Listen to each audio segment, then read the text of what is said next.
No, I'm gonna tell you right now, this video was made. I was not in a good space to make it. I was actually in the weeds trying to help Chef out. And this is not the formal official video of how to make a roux. I'm apologizing now for the bad camera frame. Sorry. And that's the last time I'm gonna apologize. Because this is a concept, and if you got a good brain on your head, in your head, then you'll understand the concept. So just please watch the video and understand this is a concept. This is for all my visual learners. This is not for my ITT technical learners who read a book. But in essence, if you watch this video, you could understand the concept of making a roux. 1000% conceptual. So right now I'm getting my mise en place because I ain't had my mise en place together. And I'm coming back in 3, 2, 1. Hey, look at him. That boy got them overalls on, that camo shirt, that full cup Pyrex dish that every kitchen should have. We're about to do it. I think I'm trying to find some flour. There we go. And I got the oleo. So just keep in mind, when you're making a roux, your heat does not need to be jet torch hot. You want to have a nice low medium heat. If you know what you're doing, do a medium heat. If you don't know what you're doing, do a low medium heat, something that you could control. Now make sure you have a thick bottom pot. And if you don't know what a thick bottom is, I can't help you. Look at some of my other videos where I explain that. Get you a thick bottom pot. In this particular video, it don't look like much, but that is a 5-gallon jambalaya pot. And it's cast iron and it is heavy. Now I'm going to tell you right now, when you start in a cast iron pot and you're doing it on a burner, you want to get that pot hot first. And how do you heat up cast iron, class? You warm it up nice and slow. Usher Raymond told y'all about that, nice and slow. So you put that fire on nice and slow, you get your pot hot, and then you're going to add your oleo. Once you add your oleo, excuse me, I'm talking to my Italianos, but you add your oleo. And once you add your oleo, no matter what kind, the next thing you do is you add your flour, all-purpose flour. Now, don't ask me, could I use wheat flour, barley flour? Don't ask me all that. Make your own roux. Let me know if that stuff works. All right? Creole Cajun ain't got time for all of that. So you let me know. This ain't America's Test Kitchen. All right? I can only teach you what I don't know and what I think I do know. So if you know, let me know. All right? Now we're going to add our oleo to that pot. Now you want to use equal parts fat, equal parts flour. In the culinary world, fat is another name for oil. Or as we say in New Orleans, Earl, you heard me? So I put a little flour in this dish to measure the flour first.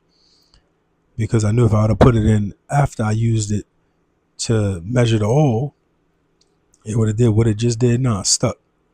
So now I'm going to get the boat paddle, the pirogue, or is it pirogue? We're going to get the paddle, and that is going to be our instrumentation to make this roux. Now I'm telling you right now, this video is not the video that I want you to try to learn how to make the roux on. This is just a concept. Now inside that pot, I have oleo and I have flour. Now I'm going to mix it up, and I'm going to just do that till the video ends. I'm going to mix it up until that video ends.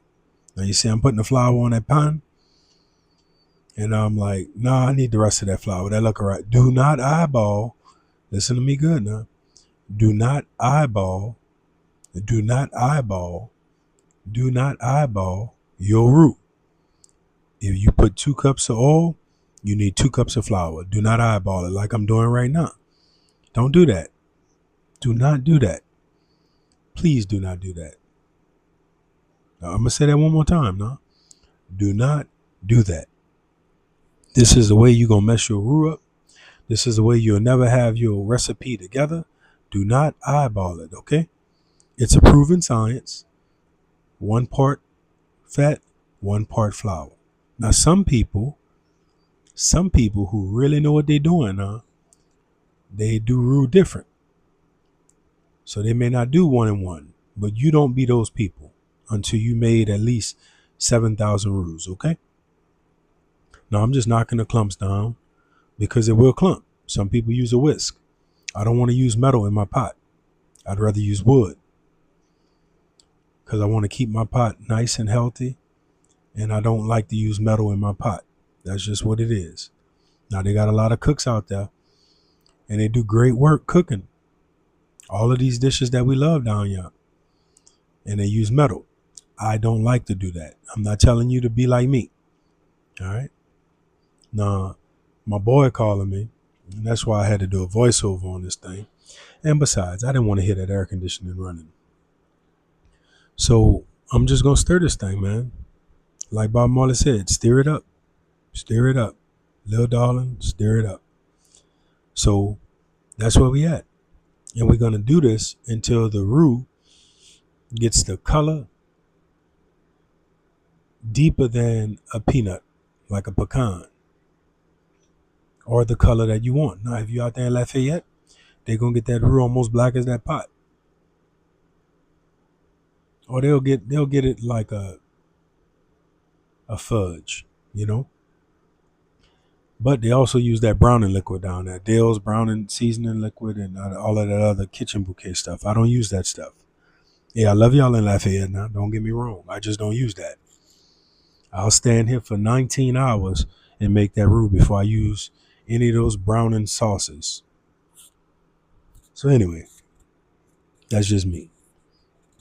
Tell you what, though. Chef was in the weeds inside. So baby bro came over to do a little help. And I paid for it, boy. It was so hot out there. I was so hungry. Man, I was hungry. Now, how I'm going to season this roux? All I'm going to add to the roux when I'm done is salt, black pepper, and red pepper. That's it. But I'm going to tell you this right now. If you want to make a cheese sauce, this is how you make a cheese sauce. You equal parts fat and flour. And then when you cook off that raw flour taste, that's when you want to add the milk to it. And once you add the milk to it, then you add the cheese to it. And then you add a little bit more salt, a little bit more black pepper, and you'll have a really good cheese sauce. And then you take your already boiled macaroni, and then you add that cheese sauce to that, and then you put some cheese on top, and you bake that in the oven. And I'm telling you right now, I'm salivating just thinking about this, man. So you make that cheese sauce, and that's how you make it. You start with a roux, equal parts fat, flour. Once you get that flour taste cooked off, you add the milk to it. After you add the milk, you add your cheese to it. Now, if you want to make one of the 6 mother sauces, a bechamel, you do the same thing. Equal parts fat and flour, and then you add your milk to it, and that's a bechamel.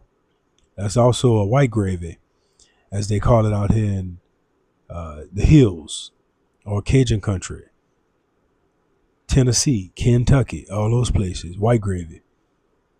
That's how you make it. So I hope you learned something in this video. Like I say, this is just a concept. And I'm sorry about the bad camera angle. I told you I wasn't apologizing no more for that now. You can see everything you need to see. You're not seeing in that pot though. Because see this burner, it fits this pot nice. But this ain't my Cajun banjo. The Cajun banjo, I'll use that in the other videos that you've seen already. Ooh, look at that, man. Look at that graphic there. Now, you got to taste that roux now. Don't be afraid to stick that finger in there. Now, you see I'm using a different finger now. Because I'm trying to get a little piece of something out of that. But I'm going to tell you right now, watch out for them graphics. I'm telling you, trying to learn how to edit. Now you might be saying, look at them old overalls. And you know what? I love them. You should love them too. That's my favorite pet, man. That's my favorite pet. Look at them big deep pockets on it.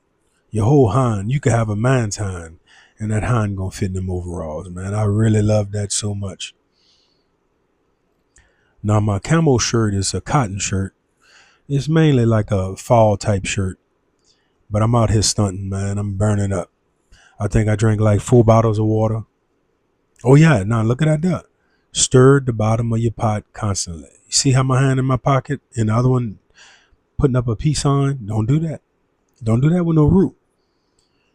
Please don't do that with no roux. Now I'm gonna tell you this. When you stir in that pot, listen to me good now. When you stir in that pot, you want that pot to be clean on the bottom. And that's another reason I like to use wood. I don't mind eating a little wood, but I want that pot to be clean.